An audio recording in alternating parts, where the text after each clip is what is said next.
মোদ্দা কথায় teenage mutant Ninja টার্টেলস TMNT হল লিওনার্দো, ডোনাটেলো, রাফায়েল এবং মাইকেলেঞ্জেলো নামের 4টি নরত্বপূর্ণ কচ্ছপের একটি দল। তারা নিউ ইয়র্ক শহরের নর্দমায় বাস করে এবং স্প্লিন্টার নামের একটি ইঁদুর সেন্সেইর শিক্ষক কাছে নিনজা হওয়ার প্রশিক্ষণ নেয়।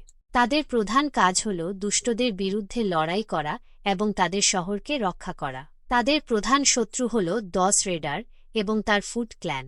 এপ্রিল ওনিল নামের এক মানব নারী প্রায়শই তাদের অভিযানে সাহায্য করে।